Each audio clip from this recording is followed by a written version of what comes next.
दोस्तपूर्ण series के अगर पहला और दूसरा भाग आपने नहीं देखा है तो आई बटन में क्लिक करके आप देख सकते हैं। दोस्तपूर्ण सीरीज में अब तक आपने पढ़ा, धरती के गर्भ को चीर कर बाहर आया कालजयी भेड़िया मानव योद्धा भेड़वा, जिसने मचा दिया पूरे जंगल में कोहराम। एलिफेंटो, दौड़दुन, तमन्ना जैसे धुरंधर भी उसके सामने टिक ना पाए। अनजाने में कोंगो को हराकर वह बन बैठा पंचसंघ का नया सरदार। उसे रोकने आया भेड़िया भी हो गया उसकी विलक्षण शक्ति के सामने पराजित।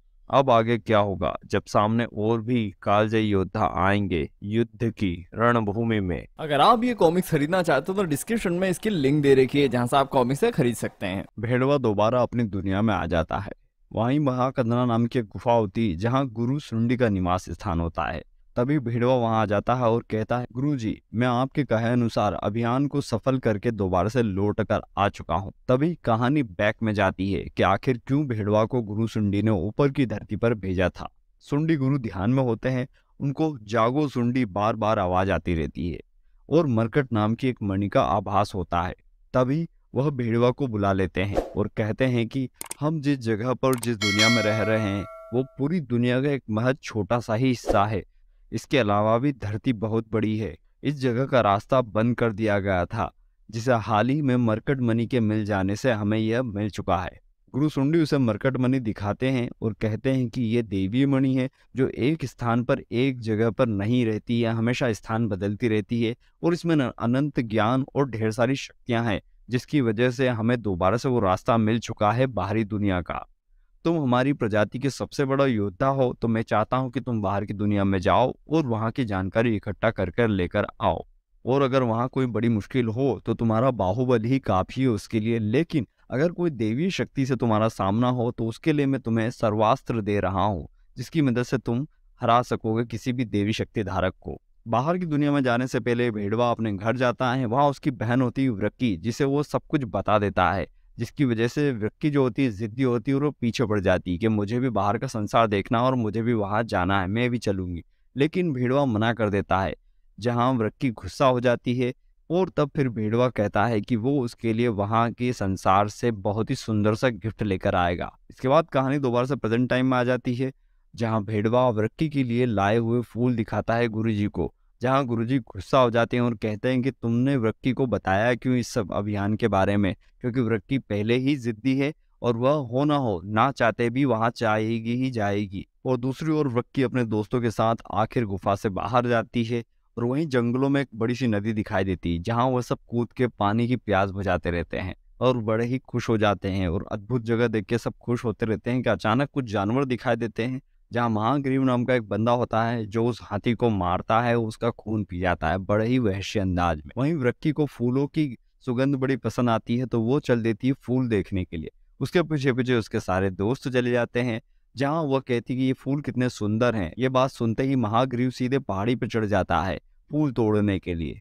यह सब देख के बाकी के दोस्त कहते हैं कि देखो महाग्रीव कितना शक्तिशाली और बाहुबली है, जैसे कि तुम्हारा भाई है और तुम्हें चाहता भी बहुत है, तुम क्यों ना उसका प्यार को एक्सेप्ट कर लेती हो। लेकिन वृक्की कहती है कि मैं उसे बस अपना दोस्त मानती हूँ, मेरा प्यार इतना भी आसान नहीं है कि सरलता से कौन भी पाले। अगर मेरा प्यार जीतना है तो अद्भुत पराक्रम से मेरे दिल को जीतना होगा, और जो ये काम करेगा वही होगा मेरा असली प्रेमी। तभी किसी अनजान जगह पर आवाज गूंजती रहती है, वुल्फा वुल्फा जागो उल्फानो, तुम्हारी मदद की जरूरत है। इसके बाद कुछ लोग प्रकट हो जाते हैं जो तंत्र परिषद के मेंबर होते हैं। उन्हें देख वुल्फानो कहता है कि मुझे तो लगा था तंत्र परिषद खत्म हो चुकी है और वह सभी लोग मर चुके हैं, जैसे कि मुझे मिटाया गया था। और फिर तंत्र परिषद कहता है कि यह सब तुम्हारी ही गलती के कारण हुआ था। गुरुराज भाटिके के अनुसार ही हमने वुल्फानो राज्य को इनविजिबल छुपा दिया कर रखा था, लेकिन सुरवैया के प्यार और तुम्हारी जिद के कारण ही जो अदृश्य तंत्र बना रखा था हमने, वह टूट चुका है अब।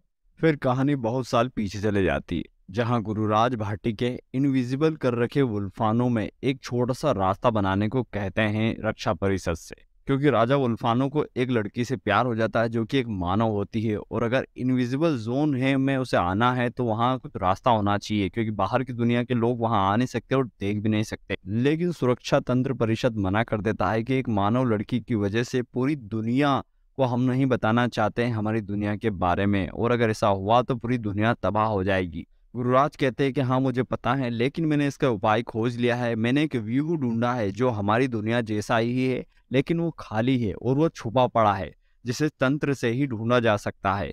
तो आप सभी मिलकर तंत्र से पहले तो इस पूरे उल्फानों के सुरक्षा तंत्र को मजबूत कर दो और एक रास्ता बना दो। तब तक मैं अपनी तंत्र साधना से वहां का एक रास्ता ढूंढ लेता हूँ। इसके बाद कहानी दोबारा से भेड़िया की ओर आ जाती है, जहाँ भेड़िया भेड़वा को ढूंढ रहा है, उसके पैर के निशान ढूंढ रहा है, बार बार इधर उधर ढूंढते हुए जंगल जंगल ढूंढता रहता है।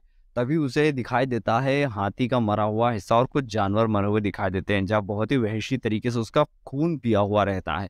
यह देख के वो गुस्से में सोचता है कि यार ये शिकारी तो नहीं कर सकते, हो ना हो कोई और ही शक्ति है जिसने उसका ऐसा हाल किया है, और उसे ढूंढने चले जाता है।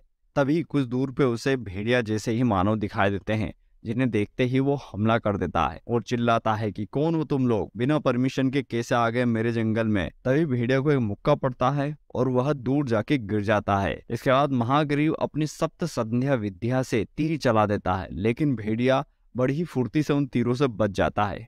सभी उसकी तारीफ करते हैं कि तुम बानों से और धक्के से बच गए, यानी तुम शक्तिशाली और फुर्तीले हो और मेरे लायक ही योद्धा हो। तभी भेड़िया महाग्रीव के हाथों पर 2 वार करता है, जिसकी वजह से उसके हाथ अपंग हो जाते हैं, एकदम सुन्न पड़ जाते हैं। यह देख के दूसरा साथी हथियार से हमला करता है, जिसे भेड़िया अपनी पूंछ से पटक के इधर उधर फेंक देता है।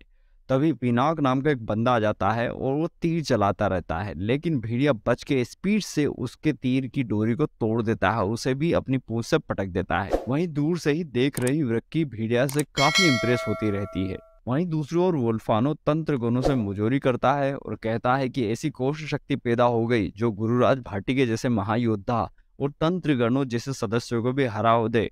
तभी तंत्रगण कहते हैं कि दुनिया में ऐसी आज तक कोई भी शक्ति नहीं बनी जो कभी नहीं हारती, हर बार कोई न कोई हारता ही है। जब तुम्हें बंदी बना लिया गया था, तब बहुत से लोगों ने वुल्फानो राज्य पर आक्रमण कर दिया था, लेकिन वुल्फानो राज्य की धरती उनकी मौत बन गई थी। कदम रखते ही भाले, कभी आग, कभी भेड़िए जैसे बड़े बड़ी दुविधाओं से उनका सामना करना पड़ा, जिसकी वजह से ढेरों सिपाही मारे गए और आधे भाग गए। तभी उस युद्ध में अचानक से एक मायावी शक्ति प्रकट हुई, जिसने सेना की मदद की और उसमें शक्तियां भर दी, जिसके कारण वह सभी खूंखार बन गए और सारे अवरोधों को पार करते हुए वुल्फानो राज्य के अंदर आ गए। इसकी वजह से वुल्फानो सैनिक भी उनके सामने नहीं टिक पाए और सारे मारे गए। और यह सब देख हम भी युद्ध में उतर गए, लेकिन उस शक्ति का सामना जब हमसे हुआ तो हम भी हार कर मरने ही वाले थे। और तभी एक रोशनी आती है और सभी तंत्रगणों को गायब कर ले जाती है, और गायब होकर हम एक अनजान जगह पर होते हैं, जहां गुरुराज भाटी के हमें दिखाई देते हैं। तंत्रगण राज्य पर हमले के बारे में गुरुराज को कहते हैं, लेकिन तो गुरुराज कहते हैं कि मुझ में अब इतनी सारी शक्ति नहीं बची कि मैं सबको बचा सकूं। तुम्हें बचाते ही मेरी शक्तियां खत्म हो चुकी है, तो जो शक्ति मेरे पास बची थी उसकी मदद से मैं तुम्हें इस व्यू में लेकर आ चुका हूँ, जिस व्यू के बारे में मैंने तुम्हें बताया था। तभी तंत्रगण कहते हैं कि अगर वुल्फानो नहीं बचा तो हम भी बचकर क्या करेंगे। लेकिन गुरुजी कहते हैं कि मैं राजा वुल्फा और सूर्या के पुत्र कोबी को बड़ा करूंगा, उसे शक्तिशाली बनाऊंगा और फिर से वुल्फानो राज्य खड़ा करूंगा। तब तक तुम सभी इस व्यू में ही रहो और फ्यूचर के वुल्फानो की तैयारी करो। इसलिए हमने इतने साल से इस व्यू में ही एक नगर बना लिया है। इसके कारण हमने व्यू के अंदर ही एक नगर बना लिया और अपनी शक्तियां बढ़ा ली। हम गुरुराज का वेट करते रहे इतने सालों से, और अचानक एक दिन गुरुराज आते हैं, वो भी घायल अवस्था में। आते ही वो कुछ कह पाते उसके पहले वो कहते हैं कि जल्दी से तंत्र संरक्षण शुरू करो। तंत्र संरक्षण विधि की मदद से इंसान की उम्र नहीं बढ़ती, उसका शरीर सुरक्षित रहता है और वह लंबी नींद में चला जाता है। इसके बाद नींद में उन्होंने कहा कि युवराज कोबी को सोने की मूर्ति में बदल दिया गया है और आप भी किसी अनजान जगह पर जा चुके हैं। और गुरुजी फिर सो गए। तब से हजारों सालों से उनकी नींद आज तक नहीं खुली है, ना ही उन्हें किसी ने जगाया है। हम इंतजार कर रहे ही थे उनके जागने का, लेकिन किसी ने उन्हें जगा दिया है और जगाने वाले का नाम है यक्ष आरण्यक्ष। आगे कहानी अतिक्रमण में जारी रहेगी। तो दोस्तों, अगर कहानी अच्छी लगी हो और आगने वाले भागों के बारे में और भी देखना चाहोगे तो लाइक करो, सब्सक्राइब करो, शेयर करो। धन्यवाद दोस्तों।